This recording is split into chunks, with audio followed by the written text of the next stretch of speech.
এরপরের আয়াতে কি বলছেন দেখেন, আল্লাযীনা ক্বালু ইন্নাল্লাহা আহিদা ইলাইনা আল্লা নু'মিনা লিরাসূলিন হাত্তা ইয়াতিয়ানা বিকুরবানিন।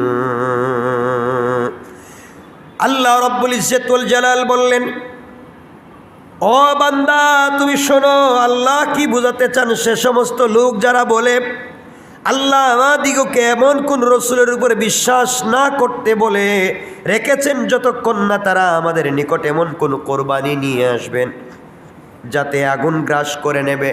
তুমি তাদেরকে বলে দাও, তোমাদের মাঝে আমার পূর্বে বহু রসুল নিদর্শন নিয়ে এসেছেন, তোমরা নিদর্শন থাকবার পরেও তাদেরকে হত্যা করেছ, সুতরাং আমি নিদর্শন দিলেও তোমরা আমার কথাগুলো মানবে না। অর্থাৎ তারা বোঝাতে চায় আমাদের কাছে এমন একজন নবী চাই যিনি নিদর্শন নিয়ে আসবেন। আপনি তাদেরকে বলে দেন আমার আগে তো অনেক নবী নিদর্শন নিয়ে এসেছেন, নিদর্শন থাকবার পরে তোমরা তাদেরকে হত্যা করেছ, সুতরাং আমি হাজার হাজার নিদর্শন দেওয়ার পরেও তোমরা আমাকে মানবা না। আল্লাহ রাব্বুল ইজ্জত ওয়াল জালাল বোঝাতে চান হযরতে মুসা আলাইহিস সালামকে আল্লাহ নিদর্শন দিলেন। কি নিদর্শন দিয়েছিলেন? একটা বাঁশের লাঠি হাতে নিলে লাঠি হয়ে যায়, মাটিতে ফেলে দিলে সাপ হয়ে যায়, ডান হাত বগলে ঢুকাইয়া বের করলে সাদা হয়ে লাইটের মতো আলোকিত হয়ে যায়।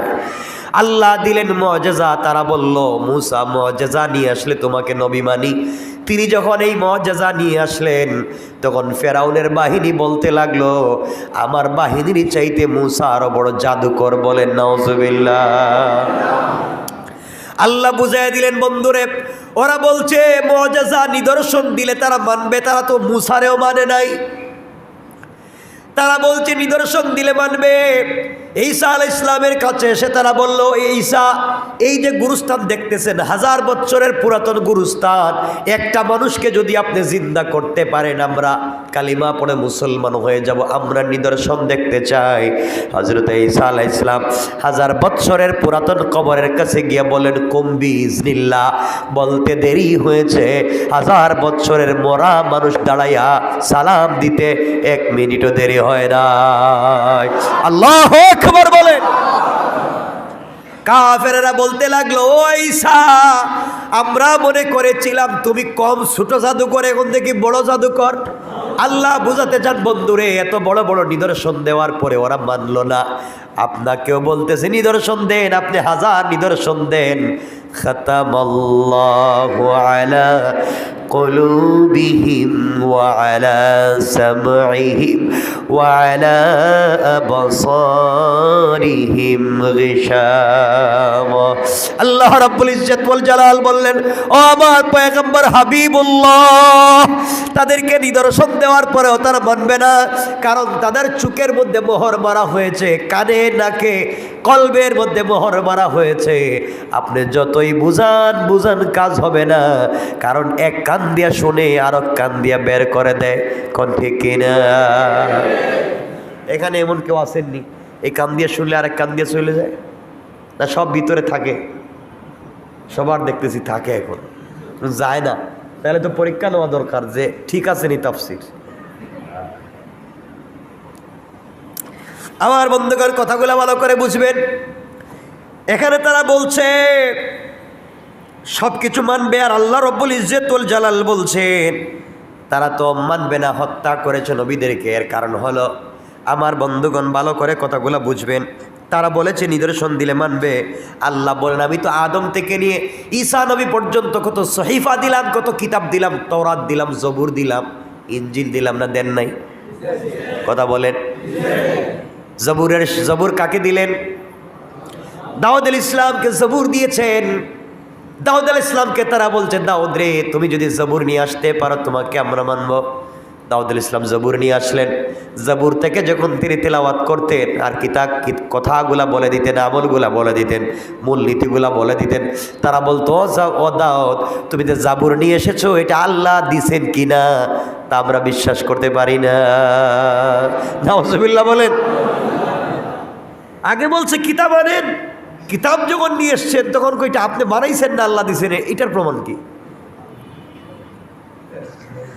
দাউদ আলাইহিস সালাম বললেন, শোনো ও ইহুদিরা শোনো, আমি যেই দিন কিতাব পাঠ করব ওই দিন তোমরা মাছ ধরতে পারবে না। শনিবার ধরেন, শনিবারে তোমরা মাছ ধরতে পারবে না, কারণ দাউদ আলাইহিস সালাম যেদিন কিতাব পড়তেন কিতাব পাঠ করতেন ওই দিন আকাশের পাখিগুলা উড়া বন্ধ করে দিত, উড়ন্ত পাখি বসে যেত, নদীর মাছ পাগলের মতো উপরে উঠে যেত, একমাত্র হযরতে দাউদ আলাইহিস সালামের কণ্ঠ শোনার জন্য। পড়েন না সুবহানাল্লাহ। তারা বলতো, দাউদ আপনার কথা মানি, আমরা আর মাছ ধরবো না, কারণ এই দিন তো সব মাছ পাগল হয়ে যায় আল্লাহর কোরআন আল্লাহর কিতাব শুনে। তিনি বললেন, তোমরা না এতদিন তোমরা বললে এটা আল্লাহর কালাম না, আমি বানাইছি, তাহলে এখন যখন আকাশের পাখি বসে যায়, নদীর মাছ উঠে যায়, তোমরা বুঝতে পেরেছো আল্লাহর কিতাব, তাহলে মানো না কেন? তারা বলছে, ও নবী, আমরা মানি এবং মানব, আমাদেরকে আরো কয়েকটা দিন পরীক্ষা করতে দেন। বলেন নাউজুবিল্লাহ। শনিবারে বলে দিলেন মাছ ধরা নিষেধ। তারা শুরু করলো কি, শনিবারে মাছ ধরে না, বড় বড় পুকুর বড় বড় খাল খনন করে করে রেখে দেয়। দাউদ আলাইহিস সালাম যখন কিতাব পড়েন সবগুলা মাছ উঠে যায়। কিতাব পড়া যখন বন্ধ করে দেন, মাছ যখন যাইতে চায় তখন তারা বন্ধ করে দেয়। মাছ কি আর যাইতে পারে? সব মাছ আটকা পড়ে যায়, আর মাছ ধরে না। পরের দিন তারা ঠিকই মাছ ধরতেছে। আল্লাহ বলল, ও দাউদ, এদেরকে যতই বুঝান, এরা তো ইহুদি, সারাদিন বুঝাইলেও কাজ হবে না, ওরা তোমার চাইতে আরো বড় চালাক হয়ে গেছে। ঠিক না বলে? কি সুন্দর কথা। তারা শনিবারে মাছ ধরতেছি না, আমরা রবিবারে ধরবো, কিন্তু আটকাই দিছে শনিবারে। এটা তো প্রতারণা হলো। কি হলো? প্রতারণা হলো। আমরা এগুলো করিনি, আল্লাহ জানে। আমরা এই কাজগুলো করিনি মাঝে মাঝে না, আমরা তো প্রতারণা করি না নাকি? তারা ভালো মানুষ সব। কথা গেলে কেউ শুনতেছেন? তারা জাকারিয়া আলাইহিস সালামকে বলল, জাকারিয়া আপনি যে নবী, এটার প্রমাণ কি? জাকারিয়া বলেন, আমি নবী কি, এর প্রমাণ দেখো না তোমরা। জাকারিয়া তাদের কথা শুনতে শুনতে আল্লাহরে বলেন, ও আল্লাহ, আর আমি কি করবো, এদেরকে ঠাড়া ফালায় আমারও।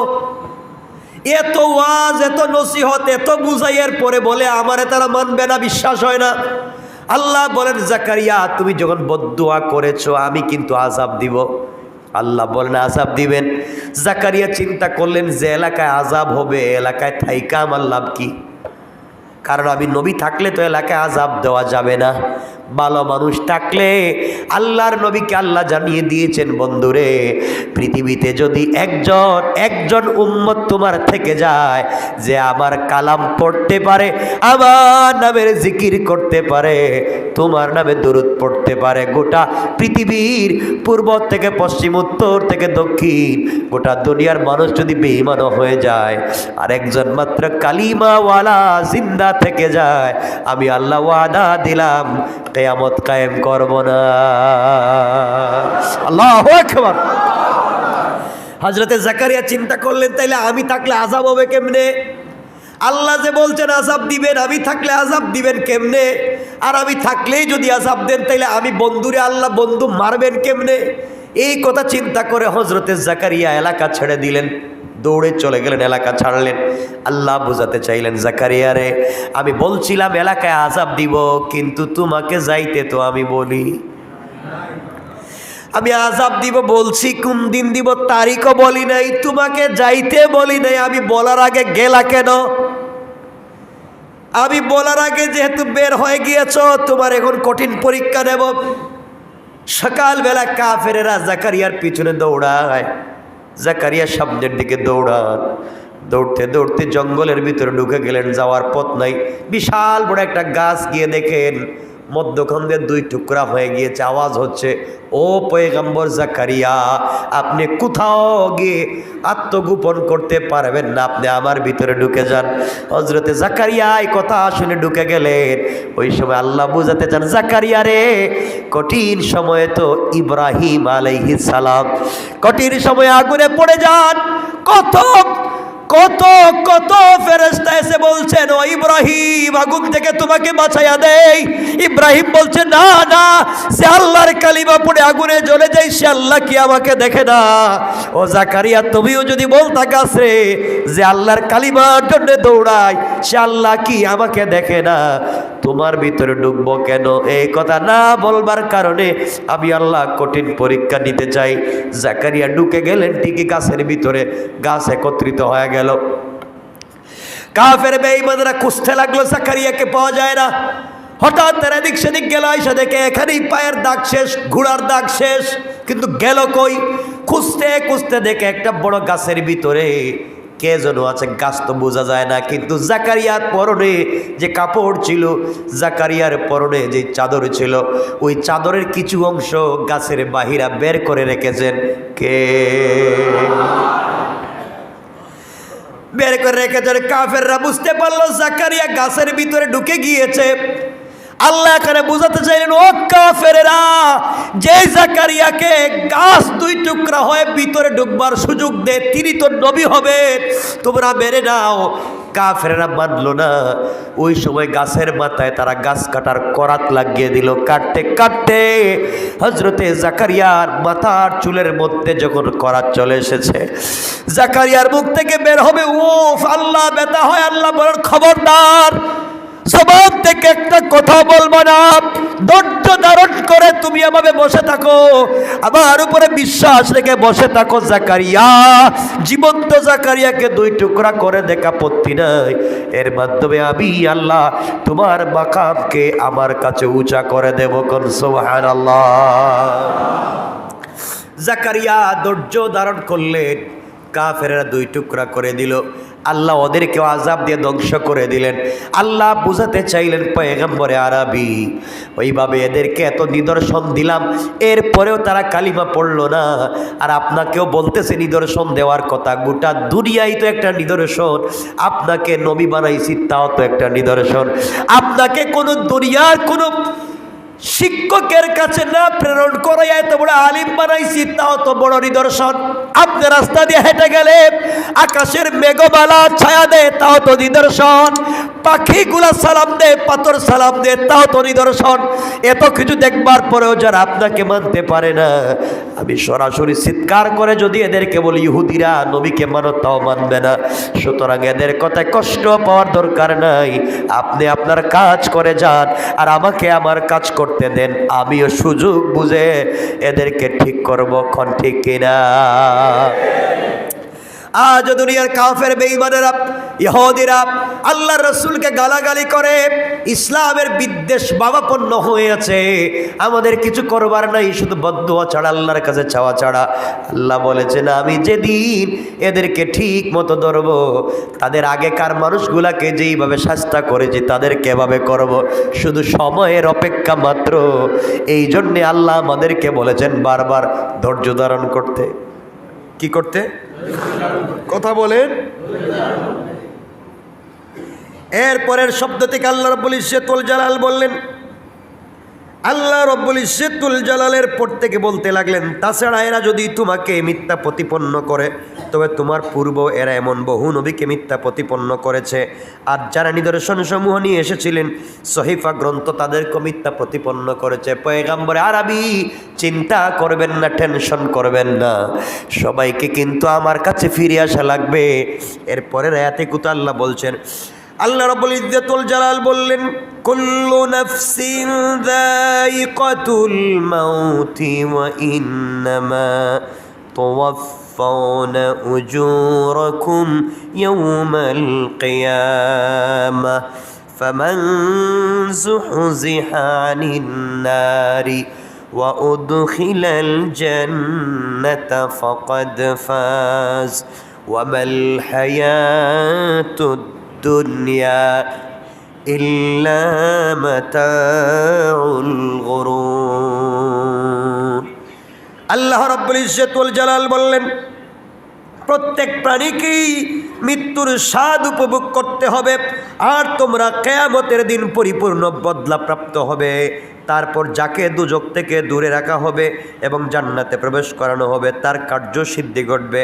আর পার্থিব জীবন দুঃখা ছাড়া অন্য কিছু নয়। আল্লাহ বুঝাতে চাইলেন, বান্দারে এই দুনিয়ার অহমিকায় পড়ে জীবন ধ্বংস করতে যাইও না। এটা দুঃখার দুনিয়া। সব বাদ দিয়া আমি আল্লাহর কদমে যদি পড়ে যাও, ইন্তেকালের আগে, কবরে নিয়ে আসার আগে আগে আমি আল্লাহ তোমাদেরকে জান্নাতের ওয়াদা দিয়ে দিলাম। সুবহানাল্লাহ, জোরে পড়েন। আমরা এখানে রেখে দিলাম। এই আয়াতের তাফসীর থেকে আমরা আগামী